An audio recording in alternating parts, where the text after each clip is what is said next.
बिस्मिल्लाहिर्रहमानिर्रहीम, अस्सलाम वालेकुम। जैसा कि लास्ट टाइम हम लोग इलेक्ट्रॉनिक कॉन्फ़िगरेशन का टॉपिक पढ़ रहे थे। What is electronic configuration? Electronic configuration is the process in which the electrons are properly arranged into their shells. तो इलेक्ट्रॉन को प्रॉपर तरीके से भरना शेल के अंदर, वो कहलाता है इलेक्ट्रॉनिक कॉन्फ़िगरेशन। अब जब हम इलेक्ट्रॉनिक कॉन्फ़िगरेशन को पढ़ेंगे तो उसके लिए हमें दो चीजें पढ़नी है कि what is shell and what is subshell. जैसा कि हम लोगों ने पढ़ा कि शेल जो है वो एक दायरा होता है जिसके अंदर इलेक्ट्रॉन रिवॉल्व करता है, इलेक्ट्रॉन घूमता है। और न्यूक्लियस के करीब करीब जो शेल होते हैं, हमने पढ़ा जो फर्स्ट शेल होता है that is called the K shell, while this next one is the L, और उसके बाद एम, उसके बाद एन। तो ये जो हमारे शेल्स होते हैं इनको हम कहते हैं एन, नंबर ऑफ शेल, और इसका नंबर होता है 1 2 3 4। अब हर शेल के अंदर सब शेल होते हैं जिसको हम ऑर्बिटल कहते हैं। अब जैसे मिसाल के तौर पे हमारे पास ऑर्बिटल्स हैं S, P, D and F. तो एस जो है वो स्फेरिकल इन शेप होता है, इसलिए हम उसको स्फीयर कहते हैं। पी को डम्बेल कहते हैं, डी को डबल डम्बेल, एफ को कॉम्प्लिकेटेड कहते हैं हम। एस के अंदर 2 इलेक्ट्रॉन की गुंजाइश होती है, पी में 6, डी में 10, एफ में 14। फिर हमने देखा हर शेल के अंदर कितने इलेक्ट्रॉन की गुंजाइश होती है, तो हमने 2n² के फॉर्मूले से चेक किया तो हमें पता चला के में 2 इलेक्ट्रॉन, एल में 8 इलेक्ट्रॉन, एम में 18 और एन में 32 इलेक्ट्रॉन होते हैं। फिर चूंकि हमने यहाँ चेक किया कि के पहला शेल है तो उसके अंदर एक रूम होता है जिसको हम ऑर्बिटल कहते हैं, जी हाँ, एस। चूंकि एल हमारे पास दूसरा है, दूसरा शेल है, तो उसमें 2 ऑर्बिटल्स होंगे, एक एस और एक पी। क्या होगा? एक एस और दूसरा पी, शाबाश। फिर तीसरा जो है वो हमारे पास एम होता है, जिसके अंदर हमारे पास तीसरा शेल है तो 3 ऑर्बिटल्स होंगे, एस, ये वाला एक एस, एक पी और एक डी। फिर हमारे पास जो चौथा शेल है उसमें 4 ऑर्बिटल्स होंगे, एस, पी, डी और एफ। 4 होंगे, कितने होंगे? 4 होंगे ऑर्बिटल, ठीक है। तो हमारे पास एस, पी, डी, एफ, ये 4 ऑर्बिटल होंगे। और हमने यहाँ पर लास्ट टाइम जब कल हमारी क्लास थी तो हम उसको समराइज कर रहे थे, तो हमने देखा के अंदर 2 इलेक्ट्रॉन होते हैं, तो उस 2 इलेक्ट्रॉन कहाँ जाएंगे? वो उसके ऑर्बिटल एस में जाएंगे। एल के अंदर 8 इलेक्ट्रॉन होते हैं, तो वो कहाँ जाएंगे? वो उसके 2 ऑर्बिटल 2s में और पी में 6, यानी कि 8 हो गए। एम के अंदर 18 इलेक्ट्रॉन की गुंजाइश होती है, तो वो उसके 3 ऑर्बिटल यानी कि एस में 2, पी में 6, डी में 10, टोटल 18 इलेक्ट्रॉन होगा। इसी तरीके से एन में जो 32 इलेक्ट्रॉन होते हैं वो एस, पी, डी, एफ में 2, 6, 10 और 14 के लिहाज से भरे जाएंगे, तो टोटल 32 इलेक्ट्रॉन हो जाते हैं। तो कल हम लोगों ने जो है वो यहाँ तक पढ़ा था। आज जो हम पढ़ेंगे, आज का जो हमारा टॉपिक होगा, और आज का जो हमारा टॉपिक है वो हमारा टॉपिक है क्वांटम नंबर। क्या है हमारा आज का टॉपिक? है क्वांटम, क्वांटम नंबर। क्या है हमारा टॉपिक आज का? क्वांटम नंबर हमारा आज का टॉपिक है, ठीक है। अब ये जो क्वांटम नंबर होता है वो बेसिकली हमारे पास 4 क्वांटम नंबर होते हैं, यानी कि किसी भी ऑर्बिटल की अगर हम बात करें, किसी भी एटम के ऑर्बिटल की, तो क्वांटम नंबर 4 क्वांटम नंबर के जरिए से वो परफेक्टली डिस्क्राइब होते हैं। सही है? यानी कि मैं यूं लिख दूं, ऑर्बिटल ऑफ एन एटम। अब वो ऑर्बिटल क्या है? एस, पी, डी, एफ, ये ऑर्बिटल्स हैं, और के, एल, एम, एन ये ऑर्बिट थे। Orbital of an atom perfectly described, perfectly described by quantum number। तो ये जो हमारा टॉपिक है क्वांटम नंबर, इस क्वांटम नंबर के जरिए से किसी भी एटम के ऑर्बिटल्स जो होते हैं, एस, पी, डी, एफ की बात कर रहा हूं, याद रखिएगा कि आप कंफ्यूज मत हो जाइएगा। के, एल, एम, एन शेल कहलाते हैं जिसको हम ऑर्बिट कहते हैं, और एस, पी, डी, एफ ये सब शेल कहलाते हैं जिसको हम ऑर्बिटल कहते हैं। तो क्वांटम नंबर जो हमारा टॉपिक है, ये बेसिकली हमारे पास क्वांटम नंबर जो है वो 4 होते हैं, यानी कि 4 की तादाद में होते हैं। ये चारों क्वांटम नंबर बेसिकली ऑर्बिटल को परफेक्टली डिस्क्राइब कर रहे होते हैं। चूंकि आप ऑर्बिटल के बारे में पढ़ रहे थे, एस का आपने शेप देखा, पी का आपने शेप के बारे में पढ़ा। एस के अंदर 2 इलेक्ट्रॉन आते हैं, पी में 6 आते हैं, डी में 10 आते हैं, एफ में 14 आते हैं। अब इस ऑर्बिटल के बारे में आप पढ़ रहे हैं, तो ये 2 इलेक्ट्रॉन, 6 इलेक्ट्रॉन, 10 इलेक्ट्रॉन, 14 इलेक्ट्रॉन किस तरह आते हैं, कैसे आते हैं, किस तरीके से फिल किया जाता है, ये बेसिकली हम जो है वो क्वांटम नंबर के जरिए से पढ़ेंगे, ठीक है जी। तो हमारे पास सबसे पहला जो क्वांटम नंबर आता है उसको हम कहते हैं प्रिंसिपल क्वांटम नंबर। ये क्या कहलाता है? ये कहलाता है प्रिंसिपल क्वांटम नंबर। ये जो प्रिंसिपल क्वांटम नंबर होता है ये n से जाहिर होता है, ठीक है जी। और इस n को हम कहते हैं नंबर ऑफ शेल, और ये n जो है वो नंबर ऑफ शेल को जाहिर करता है। और इसकी वैल्यू क्या होगी? इसकी वैल्यू होगी या तो 1 या 2 या 3 या 4 और डॉट डॉट डॉट डॉट। और हमने पढ़ा था 1 कहते हैं k को, 2 कहते हैं l को, 3 कहते हैं m को, 4 कहते हैं n को, डॉट डॉट डॉट, यानी कि n is the number of shell. तो बेसिकली ये जो हमारा n है ये पहला क्वांटम नंबर है जिसको हम कहते हैं प्रिंसिपल क्वांटम नंबर। हम जानते हैं कि ये जो n1 है ये बेसिकली k है, ये जो n2 है ये बेसिकली l है, ये n3 है ये बेसिकली m है, ये n4 है ये बेसिकली n है। सही है। ये k l m n क्या है? शेल हैं, ऑर्बिट हैं, ठीक है। क्या है ये? ऑर्बिट या शेल। और इनके अंदर कितने इलेक्ट्रॉन की गुंजाइश होती है? 2, 8, 18 और 32 इलेक्ट्रॉन की गुंजाइश होती है, जिसको हमने आम जुबान में कहा था ये घर है, ठीक है जी। शाबाश, ये बात भी समझ में आ गई। अब हम ये जानते हैं कि ये जो पहला है शेल यानी कि n1, तो इसकी एनर्जी लेवल लो होगा, इसका उससे थोड़ा हाई होगा, इसका उससे और ज्यादा हाई होगा, और इसका इन तीनों से ज्यादा हाई होगा। यानी कि जितने शेल बढ़ते जाएंगे उसका एनर्जी लेवल बढ़ता जाएगा। ये कहलाता है हमारा पहला quantum number, principal quantum number, जिसको हम n कहते हैं यानी कि नंबर ऑफ शेल, ठीक है जी। दूसरा जो हमारा कहलाता है क्वांटम नंबर उसको हम कहते हैं एजीम्यूथल क्वांटम नंबर। ये कहलाता है एजीम्यूथल QN, ये मैंने असल में क्वांटम नंबर को शॉर्ट फॉर्म कर दिया। ये एजीम्यूथल क्वांटम नंबर जो है ये रिप्रेजेंट होता है, यानी कि इसको जाहिर करते हैं हम स्मॉल l से। किससे? स्मॉल l से। और इसकी जो वैल्यू होती है यानी कि वैल्यू ऑफ l ये असल में 0, 1, 2, 3 इस तरह होती है। अब सवाल ये पैदा होता है कि सर हमें कैसे पता चलेगा ये L की वैल्यू क्या है? पहली बात तो ये है कि 8 is फॉर ऑर्बिटल्स, ये ऑर्बिटल्स के लिए था। और ये जो क्वांटम नंबर था ये 8 is फॉर ऑर्बिट, ये ऑर्बिट के लिए था। ऑर्बिट बोले तो घर, KLMN, ऑर्बिटल बोले तो कमरे, SPDF।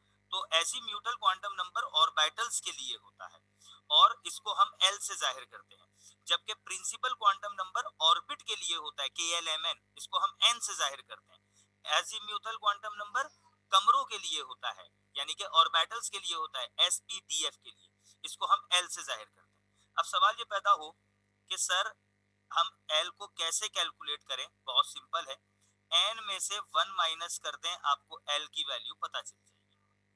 सही है, बहुत आसान है। आप L में से 1 को माइनस कर दें, आपको जो है वो आप n में से 1 को माइनस कर दें, आपको जो है वो L की वैल्यू पता चल जाएगी, ठीक है।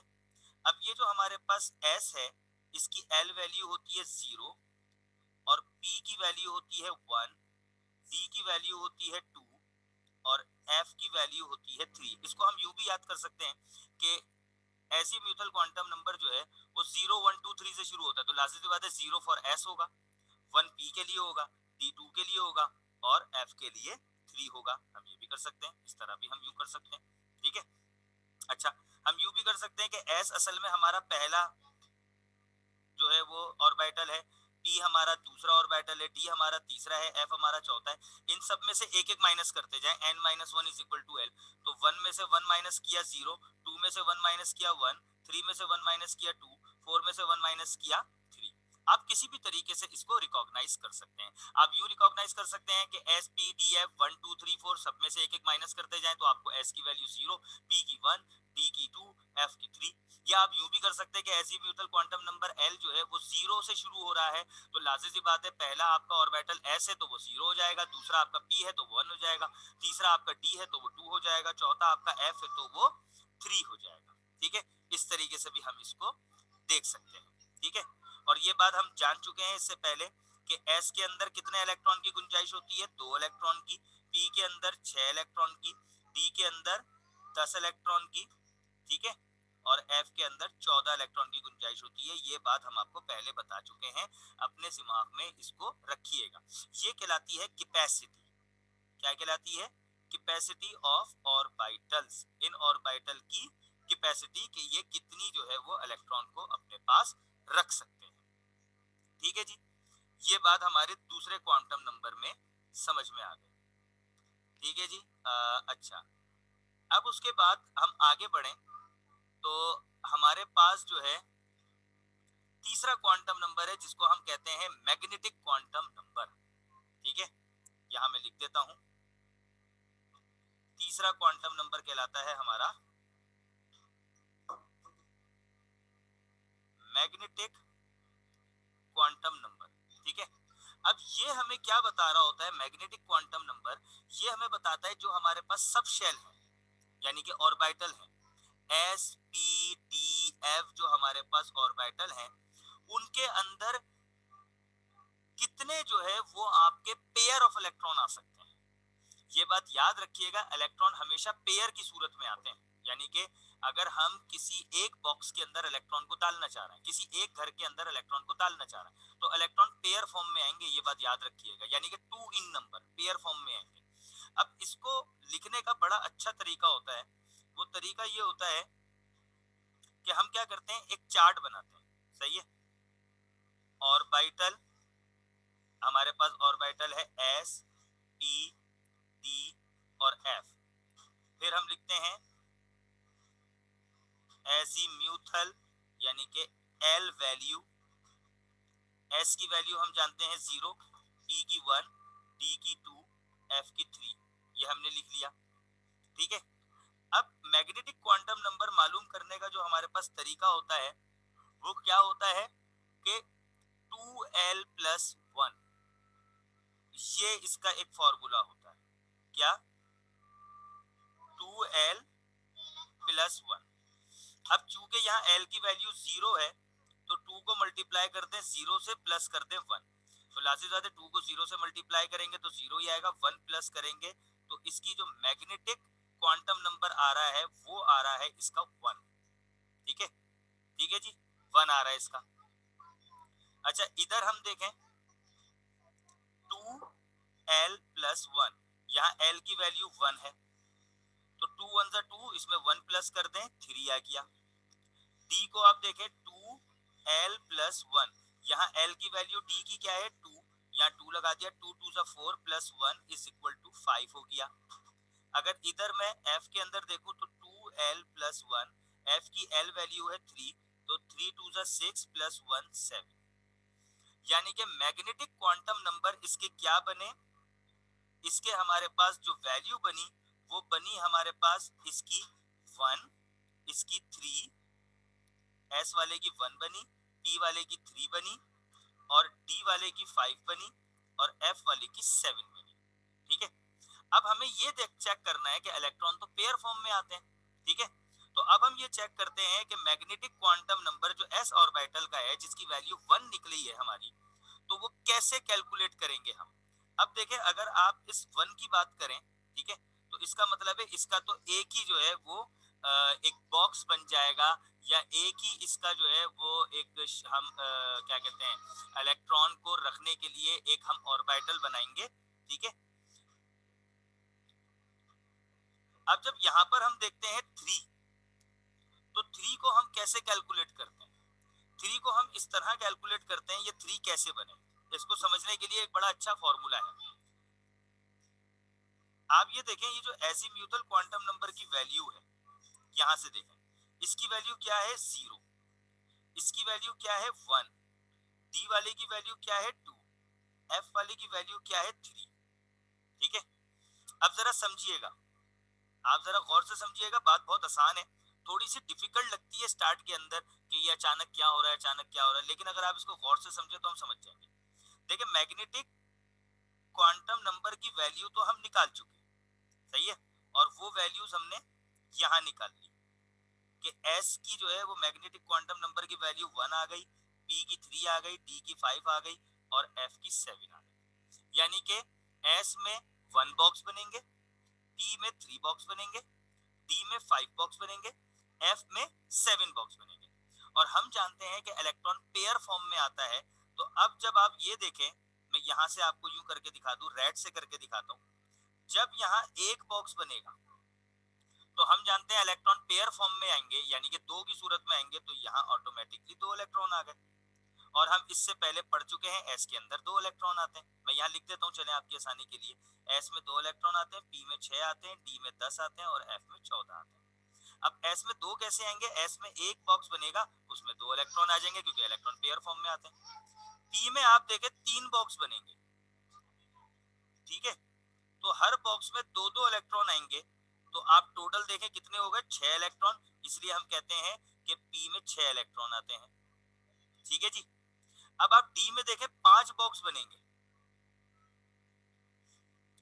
1 2 3 4 5, हर बॉक्स में 2-2 इलेक्ट्रॉन आएंगे, तो टोटल 5 बॉक्स में 10 इलेक्ट्रॉन आ गए। आप देखें डी के अंदर 10 इलेक्ट्रॉन की गुंजाइश है। एफ में देखें आपके पास 7 बॉक्स बनेंगे, 1 2 3 4 5 6 7, और हर बॉक्स में 2-2 इलेक्ट्रॉन आएंगे, तो टोटल 7 बॉक्स में 2-2 इलेक्ट्रॉन आए तो 14 इलेक्ट्रॉन आ गए। इसलिए हमने देखा एफ के अंदर 14 इलेक्ट्रॉन आ जाते हैं। बहुत आसान है ना वैल्यू। हमने इस फॉर्मूले के तहत 2l+1 के फॉर्मूले के तहत हमने मैग्नेटिक क्वांटम नंबर की वैल्यू निकाली, हमें पता चल गया एस के अंदर एक बॉक्स बनेगा, पी में 3 बनेंगे, डी में 5 बनेंगे और एफ में 7 बनेंगे, और हर बॉक्स के अंदर 2-2 इलेक्ट्रॉन भरते हैं। इस तरह हमें पता चल गया कि एस में 2, पी में 6, डी में 10 और एफ में 14 इलेक्ट्रॉन आते हैं, ठीक है। अब इसका एक और तरीका भी है कि हम कैसे फाइंड आउट करते हैं। अब जैसे जीरो है, जीरो की हम पॉजिटिव और नेगेटिव वैल्यू देखें तो कोई नहीं निकलती, ना इसकी कोई पॉजिटिव वैल्यू निकलेगी, ना इसकी कोई नेगेटिव वैल्यू निकलेगी, तो सिर्फ इसकी एक ही वैल्यू आ रही है जीरो। इसलिए हम कहते हैं इसमें जो है वो, ये मैं ब्लैक कलर से दिखा देता हूँ, इसमें सिर्फ एक ही बॉक्स बनेगा। अच्छा, अगर मैं वन की बात करूं, ठीक है, तो वन बेसिकली, वन जो है ये आपका प्लस में है, एक वन आपका माइनस में हो सकता है, और बीच में दोनों वन के बीच में एक वैल्यू आती है जीरो। तो गौर से देखें, ये 1 2 3 हो गए, इसलिए हम कहते हैं कि इसके अंदर 3 बॉक्सेस बनेंगे, ठीक है। अब मैं अगर 2 को देखूं, ये 2 प्लस में है, एक प्लस 2 से पहले आता है +1, फिर 0 आएगा, फिर -1, फिर -2 आ जाएगा। अगर हम 2 के साथ पॉसिबल वैल्यूज देखें तो वो इस तरीके से बन सकती हैं, 0 +1 +2 और 0 -1 -2। काउंट करें टोटल, 1 1 2 3 4 5, इसलिए हम देखते हैं इसके अंदर 5 बॉक्स बनते हैं। अगर मैं इस 3 को काउंट करूं तो ये +3 है, तो एक +2 भी होगा, एक +1 भी होगा, फिर 0 भी होगा, -1 भी होगा, -2 भी होगा, -3 भी होगा। काउंट करें, ये 7 बन गए, इसलिए हम कहते हैं इसमें 7 बॉक्सेस आएंगे, ठीक है। मैं एक दफा इसको आसान करके फिर से समझा देता हूं ताकि आपको कंफ्यूजन ना हो। अब तक हमने जो है वो क्वांटम नंबर का टॉपिक जो हमने पढ़ा, क्वांटम नंबर कहते हैं किसी भी एटम के ऑर्बिटल को परफेक्टली डिस्क्राइब करने के लिए हम क्वांटम नंबर का टॉपिक पढ़ते हैं। यानी कि ऑर्बिटल का मतलब SPDF, ये जो रूम्स होते हैं, ये ऑर्बिटल को डिफाइन करने के लिए, परफेक्टली डिस्क्राइब करने के लिए हम ये क्वांटम नंबर का टॉपिक पढ़ते हैं। तो पहला क्वांटम नंबर आता है प्रिंसिपल क्वांटम नंबर, जो n से जाहिर होता है, जो ऑर्बिटल को नहीं बल्कि ऑर्बिट को जाहिर करता है। और ये n 1 2 3 4 इसकी वैल्यू होती है, 1 for k, 2 for l, 3 for m and n 4 for n। और हम जानते हैं k के अंदर 2, l के अंदर 8, m के अंदर 18 और n के अंदर 32 इलेक्ट्रॉन की गुंजाइश होती है, ये हमने कल भी पढ़ लिया था। दूसरा हमने क्वांटम नंबर पढ़ा एजीम्यूथल क्वांटम नंबर, ये ऑर्बिटल की वैल्यू को शो करता है, l से जाहिर होता है और इसका फॉर्मूला होता है n-1। अगर s जो है वो हमारा पहला ऑर्बिट है, उसमें से एक माइनस कर दें तो उसकी l वैल्यू बन जाएगी 0। p हमारा सेकंड ऑर्बिटल होता है, उसको एक माइनस कर दें तो l वैल्यू बन जाएगी 1। डी हमारा थर्ड ऑर्बिटल होता है, उसमें से 1 माइनस कर दें तो डी की वैल्यू बन जाएगी 2। एफ हमारा चौथा ऑर्बिटल होता है, उसमें से 1 माइनस कर दें तो एल वैल्यू बन जाएगी 3। ठीक है जी।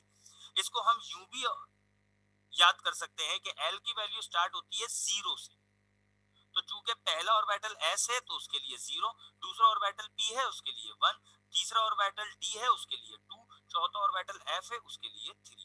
ठीक है, ये भी हमने कर ली थी। अच्छा, कैपेसिटी हम लोगों को मालूम है, हमने पहले बता दिया था, एस में 2 इलेक्ट्रॉन आते हैं, पी में 6, डी में 10, एफ में 14। ये मैं बार बार क्यों बता रहा हूँ, ताकि आप अपने दिमाग में बिठा दें। उसके बाद मैग्नेटिक क्वांटम नंबर जो है वो क्या होता है, वो हमें ये बताता है कि हमारे पास जो है वो ऑर्बिटल के अंदर, हर ऑर्बिटल के अंदर कितनी कैपेसिटी है कि कितने इलेक्ट्रॉन उसके अंदर आ सकते हैं। जैसे कि हमें पता है 2, 6, 10, 14 आ सकते हैं, तो वो किस तरीके से आ सकते हैं, हम जानते हैं इलेक्ट्रॉन जो है वो पेयर की फॉर्म में आते हैं। अब चूंकि एस में 2 इलेक्ट्रॉन आते हैं तो सिर्फ एक ही बॉक्स होगा जिसके अंदर वो दोनों इलेक्ट्रॉन आ जाएंगे। सही है, और वो हमें कैसे पता चला, वो फॉर्मूला था हमारा 2l+1। ठीक है, हमने एल की वैल्यू डाली, 2 से मल्टीप्लाई किया, उसमें 1 प्लस किया, तो हमें एस के अंदर 1 आया, पी के अंदर 3 आया, डी के अंदर 5 आया, एफ के अंदर 7 आया। अब 1 का मतलब है एक बॉक्स बनेगा और एक बॉक्स के अंदर 2 इलेक्ट्रॉन आते हैं, हमने चेक कर लिया, एस में 2 इलेक्ट्रॉन की गुंजाइश है। पी के अंदर 3 बॉक्स बनेंगे, हर बॉक्स में 2-2 इलेक्ट्रॉन आएंगे, तो हमने देखा पी में 6 इलेक्ट्रॉन आ जाएंगे। डी के अंदर 5 बॉक्स बनेंगे, हर बॉक्स में 2-2 इलेक्ट्रॉन आएंगे, तो डी के अंदर 10 इलेक्ट्रॉन की गुंजाइश है। एफ के अंदर 7 बॉक्सेस बनेंगे, तो हर में 2-2 इलेक्ट्रॉन आएंगे, तो टोटल एफ के अंदर 14 इलेक्ट्रॉन आएंगे। ठीक है, अब ये 1, 3, 5, 7 हमने एक तो इस फॉर्मूले से चेक कर लिया, एक इस फॉर्मूले से भी चेक करते हैं कि हमारे पास जो एल की वैल्यू है 0, इस 0 के आगे पीछे कुछ नहीं है, ये 0 ही है, तो सिर्फ एक ही आपकी पॉसिबल वैल्यू बन रही है 0, इसलिए हम कहते हैं एक बॉक्स बना। अब जब हम इस 1 को चेक कर रहे हैं, इस 1 को, तो ये जो 1 है ये प्लस में भी हो सकता है, मैंने यहाँ लिख दिया, ये 1 माइनस में भी हो सकता है, और इन दोनों के बीच में सिर्फ 0 आ रहा है, तो देखा जाए 3 पॉसिबल वैल्यूज आ रही हैं, इसलिए हम कहते हैं इसके अंदर 3 बॉक्स। अच्छा, अगर हम डी की बात करें तो डी की वैल्यू है 2। अच्छा, 2 जो है वो +2 भी हो सकता है जैसे कि ये रहा, और -2 भी हो सकता है जैसा कि ये रहा। अब +2 और -2 के दरमियान कौन कौन सी वैल्यूज आ रही हैं, एक +1 आ रही है, एक -1 आ रही है, एक 0 आ रही है, टोटल काउंट करें 5 हो गए, इसलिए हम कहते हैं डी में 5 बॉक्स बनेंगे। ठीक है, अब मैं अगर चौथी एफ की बात कर रहा हूं तो एफ का एजीम्यूथल एल जो वैल्यू है वो 3 है। अब 3 हमारे पास दो सूरत में हो सकता है, या तो +3 हो सकता है या -3 हो सकता है। अब +3 और -3 के दरमियान कौन कौन सी वैल्यूज आ सकती हैं, +2 आ सकती है, +1 आ सकती है, -2 आ सकती है, -1 आ सकती है, और 0 आ सकती है। तो टोटल काउंट करें तो ये 7 वैल्यूज बन गई, इसलिए हम कहते हैं इसमें 7 बॉक्सेस बनेंगे। ठीक है बेटा, यहां तक तो हमको 3 क्वांटम नंबर समझ में आ गए। अब हमारे पास चौथा क्वांटम नंबर है, और चौथा क्वांटम नंबर कहलाता है spin quantum number. Spin quantum number ये कहता है कि जो हमारे पास इलेक्ट्रॉन पेयर फॉर्म में आएंगे, लेट सपोज हमारे पास एक ये बॉक्स है, इसके अंदर 2 इलेक्ट्रॉन आएंगे, क्योंकि हमने कहा पेयर फॉर्म में आएंगे, तो एक इलेक्ट्रॉन जो है वो आपका क्लॉकवाइज स्पिन होगी, जैसे घड़ी की सुइयां घूमती हैं, उसे हम कहते हैं क्लॉकवाइज। और दूसरा जो इलेक्ट्रॉन होगा जो उसी बॉक्स के अंदर होगा, सही है, उसी ऑर्बिटल के अंदर होगा, वो हमारे पास एंटी क्लॉकवाइज स्पिन में होगा। यानी कि ये जो 2 इलेक्ट्रॉन है ये हमेशा अपोजिट स्पिन में घूम रहे होते हैं। अगर मैं एक इलेक्ट्रॉन यूं शो करूंगा तो दूसरा इलेक्ट्रॉन मैं इसकी अपोजिट डायरेक्शन में शो करूंगा। आई बात समझ में। अब मैं इस हिसाब से आपको बताता हूं, एस के अंदर 2 इलेक्ट्रॉन की गुंजाइश है, तो अगर मैं एक बॉक्स बना के ये 2 इलेक्ट्रॉन शो कर रहा हूं, तो एक मैं इस स्पिन में शो करूंगा, एक मैं क्लॉकवाइज और एक मैं एंटी क्लॉकवाइज स्पिन में शो करूंगा। यानी कि दोनों इलेक्ट्रॉन को अगर आपने यूं शो कर दिए दोनों इलेक्ट्रॉन, तो ये रॉन्ग हो जाएगा। अगर आपने यूं शो कर दिए दोनों इलेक्ट्रॉन, रॉन्ग हो जाएगा। सेम स्पिन में नहीं होगा, हमेशा दोनों इलेक्ट्रॉन अपोजिट स्पिन में होंगे, क्योंकि अगर पेयर फॉर्म में आप इलेक्ट्रॉन डाल रहे हैं तो दोनों इलेक्ट्रॉन की स्पिन अपोजिट होगी। ठीक है, बिल्कुल इसी तरीके से पी में 6 इलेक्ट्रॉन आते हैं, तो कितने बॉक्स बन जाएंगे, इसके अंदर 3 बॉक्स बन जाएंगे। ठीक है, अब तीनों बॉक्सेस के अंदर अपोजिट स्पिन के अंदर इलेक्ट्रॉन घूमेंगे। इस तरीके से हर बॉक्स के अंदर देखें, मैं 2 इलेक्ट्रॉन बना रहा हूं, तो दोनों में अपोजिट स्पिन में बना रहा हूं। अगर मैं डी की बात करता हूं, डी में 10 इलेक्ट्रॉन आते हैं, तो 10 इलेक्ट्रॉन अगर मैं बनाऊंगा, 1 2 3 4 5 बॉक्स बनाए, तो मैं अपोजिट स्पिन में इलेक्ट्रॉन को उसके अंदर डालूंगा। तो हर बॉक्स के अंदर देखे मैं दो दो इलेक्ट्रॉन डाल रहा हूँ, 10 इलेक्ट्रॉन हो गए, लेकिन अपोजिट स्पिन में डाल रहा हूँ। एफ के अंदर 14 इलेक्ट्रॉन होंगे, तो इन 14 इलेक्ट्रॉन को जब मैं बॉक्स बनाऊंगा तो 7 बॉक्स बनाऊंगा, 3 4 5 6 7, तो सब में मैं अपोजिट स्पिन के अंदर इलेक्ट्रॉन डालूंगा। मैं देखें दो दो इलेक्ट्रॉन डाल रहा हूँ, एक क्लॉकवाइज स्पिन में और एक एंटी क्लॉकवाइज स्पिन में। ये हमारे पास 4 क्वांटम नंबर होगा ए। ठीक है जी। तो आज हमने जो है वो क्वांटम नंबर पढ़े और हमने चेक किया कि हमारे पास हर शेल के अंदर सब शेल्स होते हैं जिनको हम ऑर्बिटल्स कहते हैं। हर ऑर्बिटल की अपनी एक कैपेसिटी होती है, एस में 2, पी में 6, डी में 10, एफ में 14, और हर ऑर्बिटल के अंदर उनके इलेक्ट्रॉन पेयर फॉर्म में जाते हैं जो अलग अलग बॉक्सेस में बनाए जाते हैं हम, और उन बॉक्सेस के अंदर इलेक्ट्रॉन अपोजिट स्पिन में आएंगे, एक क्लॉकवाइज और एक एंटी क्लॉकवाइज। ठीक है, तो आज का हमारा टॉपिक जो है वो हम यहाँ पर एंड करते हैं। इसके बाद कल हम जो है वो इलेक्ट्रॉनिक कॉन्फ़िगरेशन के लिए कुछ प्रिंसिपल्स पढ़ेंगे। उस प्रिंसिपल के बाद जो है वो फिर हम इलेक्ट्रॉनिक कॉन्फ़िगरेशन करेंगे। लेकिन आज जाते जाते आपको एक और बात बता देता हूँ कि जब हम इलेक्ट्रॉन भरते हैं, लेट सपोज मैं पी में 6 इलेक्ट्रॉन भरने हैं, तो 6 इलेक्ट्रॉन भरने के लिए हमारे पास जो तरीका होता है वो तरीका ये होता है, पहले हम तीनों, ये जो पी ऑर्बिटल के जो तीनों हमारे पास मैग्नेटिक क्वांटम नंबर थे, ये जो हमारे पास तीन बॉक्सेस थे, इनके अंदर हम पहले सिंगल इलेक्ट्रॉन भरते हैं, यानी कि ये हो गया पी में पहला इलेक्ट्रॉन भर दिया। अब जब दूसरा भरूंगा तो मैं यहाँ नहीं भरूंगा, दूसरा मैं जो है वो इसी बॉक्स के अंदर यहाँ नहीं भरूंगा, बल्कि दूसरा मैं अगले बॉक्स में भरूंगा, तीसरा इलेक्ट्रॉन मैं यहाँ भरूंगा। अब जब चौथा इलेक्ट्रॉन भरना है तो अब मैं पेयर कंप्लीट करूंगा, यहाँ चौथा भरा, ये पांचवा भरा, ये छठा भरा। अगर आपने इस तरीके से भर दिया इलेक्ट्रॉन, पहले इसमें दो भर दिए, ये रॉन्ग हो जाएगा। ठीक है, सपोज करें आपके पास सिर्फ दो इलेक्ट्रॉन है और आपको पी में भरने, तो आप दो इलेक्ट्रॉन यहाँ भरेंगे। अगर आपके पास तीन इलेक्ट्रॉन है पी में भरने, आप तीन इलेक्ट्रॉन यहाँ भरेंगे। अगर आपके पास चार इलेक्ट्रॉन है तो पहले आप तीन भरेंगे, फिर चौथे का पेयर मुकम्मल करेंगे। अगर आपके पास पांच इलेक्ट्रॉन है तो आप दूसरा पेयर मुकम्मल करेंगे। अगर आपके पास 6 इलेक्ट्रॉन है तो फिर जाके आप तीसरे का पेयर मुकम्मल करेंगे। खैर ये मैंने अभी आपको समझा दिया, ये अभी हमारा टॉपिक नहीं है, ये आगे के टॉपिक में आएगा। That's all for today. अगर आपको कोई कंफ्यूजन हो, कोई सवाल है तो आप पूछ सकते हैं।